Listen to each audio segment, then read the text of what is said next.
I'm really just kind of laying here thinking. So a couple of things with that. It's not a ramble, but I'm just trying to give it to you as I'm thinking of it. Like I said, I'm going to look forward to your feedback on it. But I really want to talk about pathology. And a number of things come along with this thought of pathology, this idea. And I really want to talk about it because I believe we have to break down each sector in order to get to an understanding of why we do the things it is that we do, which explains or which gives light to why it is that we're getting the outcomes it is that we are getting. And I think that that's just so hugely important. I'm a girl who really wants to know why. You know how you're growing up and you have a kid. I think a lot of kids, most kids, at least in my experience, were why children. You know, you would tell them something, why, but why, but why? Well, I'm now a 43-year-old woman and I still carry that inquisition about everything. Why? And it served me well. In some instances, people may think that it's nosy. For some years, I identified it in myself as nosy, in which when I did that, I was dismissive of myself. I want to be very clear. I was dismissive of myself. And so I gave other people permission to be dismissive of me, right? And so I accepted that label for myself first, and then I accepted that label from them of just being kind of called nosy. But the reality is we all process things differently, number one. And it's important to me to find out the root of something, why it is that a person is doing what they're doing, and it helps to contextualize my experience of them, number one, and it dictates how it is that I will respond to them. Number two, in part, I guess I should say that because I firmly live by the sentiment that I shouldn't have to know a person's story to have compassion for them. But on top of that, I want to be very clear that having compassion for a person doesn't mean that you release any boundaries or parameters it is that you have for yourself and other people. So I can absolutely understand that I can understand where it is that people are coming from and still not fool with them, right? I can still not fool with them. But in order for me to get to that place, I really had to do some work on myself, right? Because for a very long time, hey, Tandika, hey, April, I see you. But for a very long time, the reality is I thought more of other people than I did of myself. Okay? I thought more of other people than I did of myself. Now let's talk about how that shows up because really when you first hear that, the first response most people would say is, oh no, not me, please. I know how, and we can go into that. But the reality is, look at the way that it showed up in your life. If you've ever been a person who consistently, because I believe that this goes in and out, but who is consistently given up taking care of yourself so that you can take care of someone else, that's indication that you cared more about other people than you cared about yourself. Now, I'm not talking about your child, but I am talking about your child even to a degree, right? Because some of the things it is that we've done and that we've sacrificed, we didn't have to do it. One, we did it out of habit, which is pathology. And we learned that behavior from the people it is that raised us. And we did it even though it was to a fault of ourselves, depleting who we were. And you know that you're depleted of who you are, not because you're just tired, right? Not because you're just physically tired, but you are mentally exhausted. You are emotionally exhausted.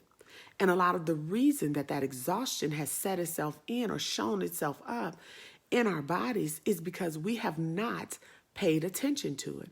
And we have continued to dismiss who we are, what it is that we need, in the spirit of taking care of someone else, in the spirit of motherhood, daughterhood, friendhood, whatever it is that looks like. But my question is always, why? Why do we do that? Who told us that somebody else's well-being was more important than ours? Let me just give you my experience. I remember when I came to the point when I used to tell my children, we're going to all be well. Your dreams are not more important than my dreams. My dreams are not more important than your dreams. And I am raising you because one day perhaps you will be in charge of someone else, right? You will be responsible for someone else in your life. First, you're responsible for yourself. And I want you to understand how to treat you so that you can do a good job in treating someone else, teaching them how to treat themselves. But if you don't do a good job in treating yourself, how could you ever do a good job in teaching someone else to treat themselves? How could you ever? And if you are not taking care of yourself or relinquishing over who it is that you are in whole, and I'm talking about on a consistent basis, in the name of making sure that they're okay, then you are not doing a good job of teaching. You are not doing a good job of teaching the thing it is that you are trying to teach. What you are teaching them is a pathology. A pathology is simply a dis-ease, right? A dis-ease, meaning a state of being that is not at ease. So remember I was just telling you about the exhaustion that, here, let me say, hey, so these can go out of the way. Okay, there we go. A lot of the exhaustion it is that you feel in mentally, emotionally, it's really your inner at battle or in dis-ease with what it is that you are doing, how it is that you are showing up in the world. See, the truth and the core of you knows who you are and what it is that you want. It has its boundaries and it lets you know what it will take for you to be well. But if you are consistently dismissive of that and basically dishonoring that about yourself, then you are going to be at dis-ease. You will not be at ease. And that is a pathology. And when you do that, you automatically teach the people who are under your care or that you are in relationship with to do the same thing to you, to dismiss you and to dishonor you. And if you are teaching them that, of course, this is all even non-verbally, then usually that's what they do, right? That's what they do. And if they are under your care, you're telling them that this is what it is to be a mom or to be a aunt or to be whatever it is that looks like. You're teaching them that this is what they should do in order to be well with this. So I want to talk about, and then I think I'm going to wrap it up. I want to talk about our elders, right? And so you know how people always saying, the good old days. Man, I want to go back to the good old days. It wasn't like this in the good old days. Grandma used to, whatever she used to do. She would cook and clean, and she would iron and sew, and she would, whatever it is that looks like. And we oftentimes talk not favorably to the grandparents of today, right? We talk, because we say, we don't have grandparents, like specifically I'm talking about grandmamas, right? Because it's all about us women over here on this page. But, we specifically talk about how we don't have grandmothers like we used to back in the day. And we say it in the way that's not favorable, as in, man, this is what we need, right? And things would say be better. But I have a few thoughts around that. Number one, if things aren't good now, and your grandmother is the one that raised your mother, who is the one that raised you, where do you think it came from? The not goodness of today. Think about that, right? And the other thing I want to have considered in this case scenario? Have we ever thought how grandma was doing? How was grandma doing in her own soul? We know what we were taught to do, to take care of, to cook, to clean, to work. We get that, right? And those are things we do, not who we are. Have we ever paused and said, how was grandma as a person? To figure out, why is it that it was so important to busy herself with somebody else all the time and not tend to her dreams and not speak about who it is she was and not express what she wanted, right? Have we ever paused and thought about that? Well, I have. And I am asking you to consider doing it for yourself, right? And to consider doing that for your ancestors, right? And to think about and to pull the best, whatever that is to you, the best of that out and attach that to yourself to see if you can draw, excuse me, from that same strength that they did to keep going in spite of themselves. I think I'm using that properly. And to use that in what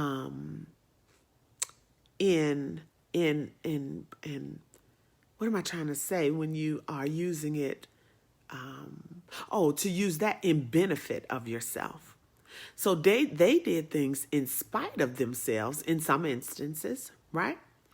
I would like for you to go back through your ancestors and your lineage and to think about the things it is that they did for you, and to use that information in benefit of yourself.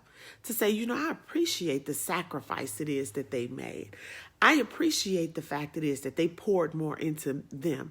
I appreciate the fact that they gave up who it is that they were in order that I benefit from that.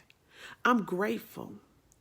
And I want to be able to give someone in part that same kind of love.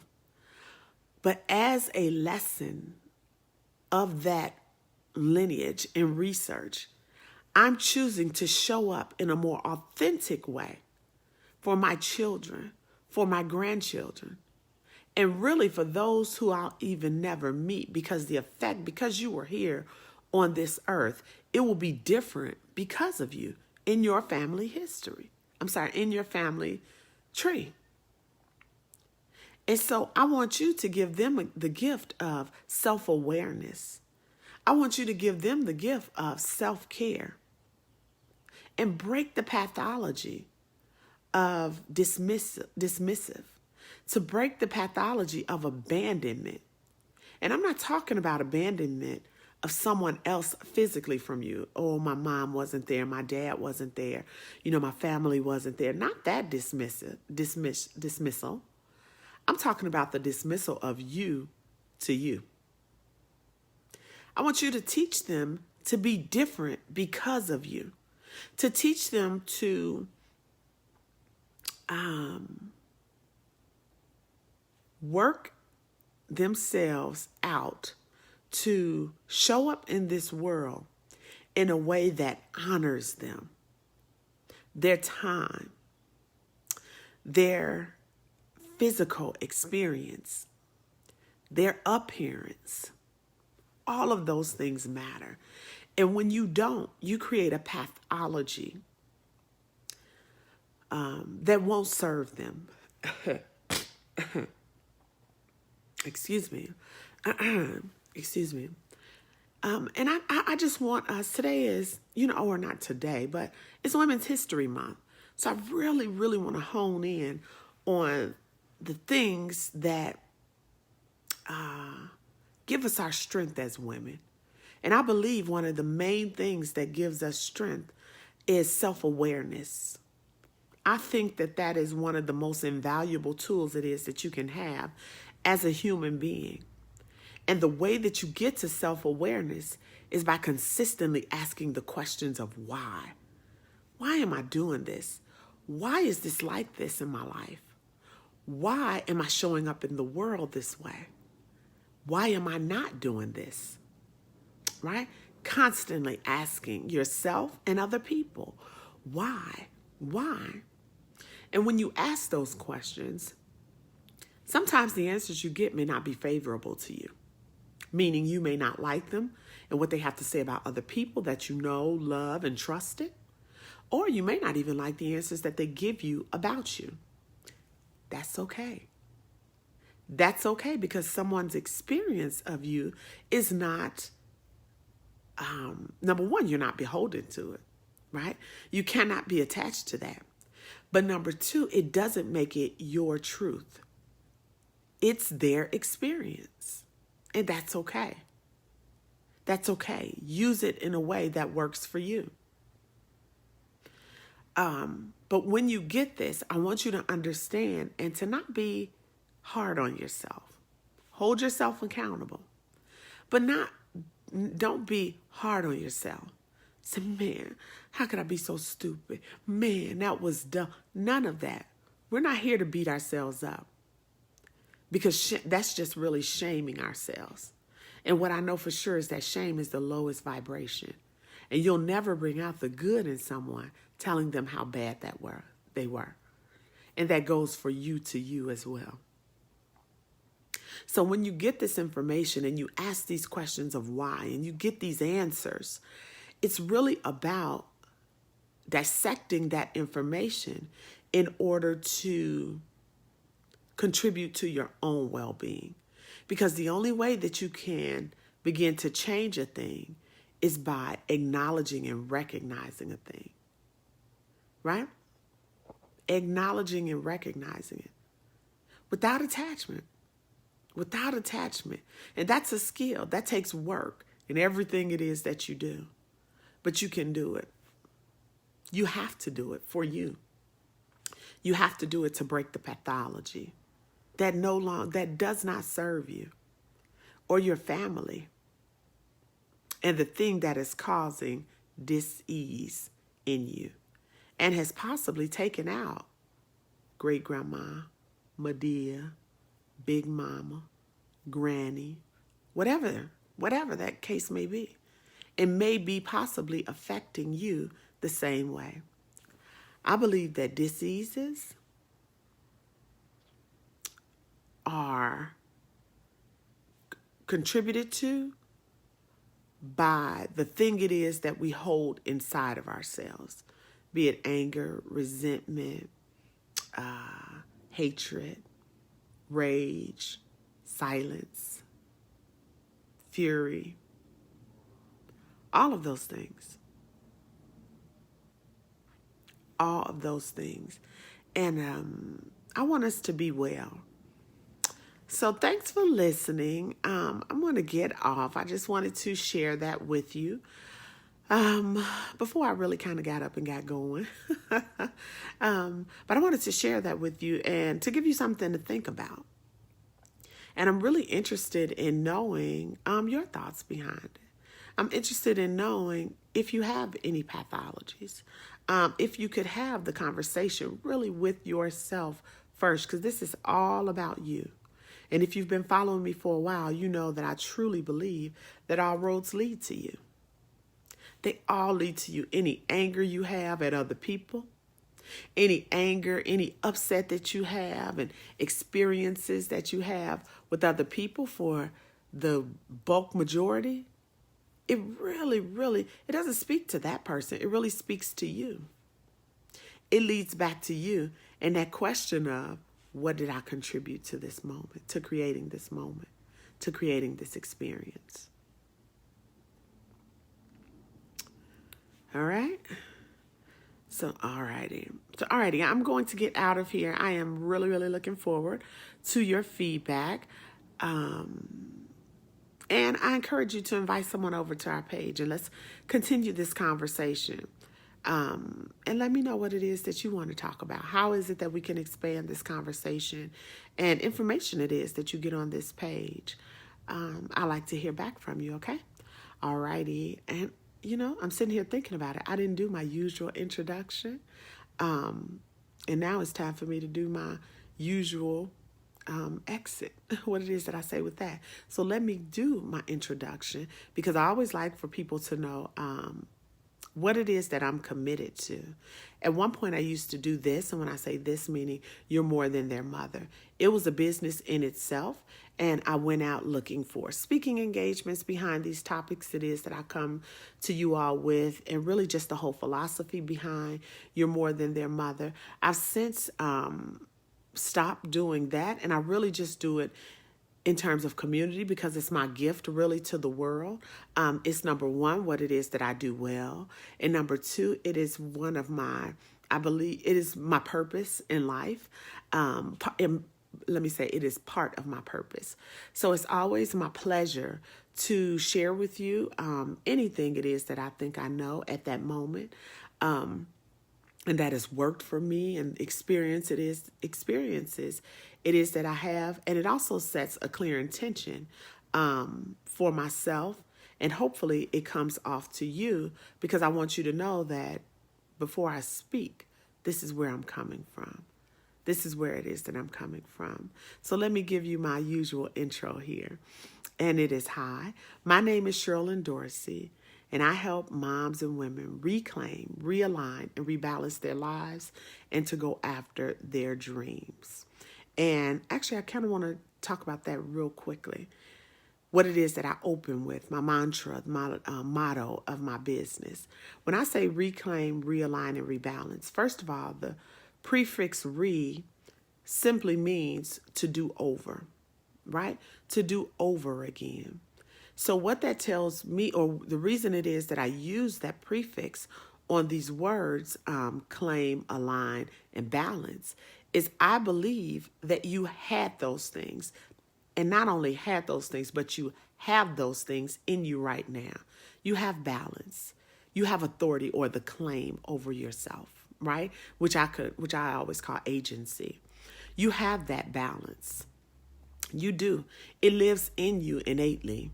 Sometimes we have just ignored it, pushed it down, dismissed it so much that we don't believe anymore that we have it. We don't even recognize it in ourselves when it tries to peek its head up to remind you that it's there.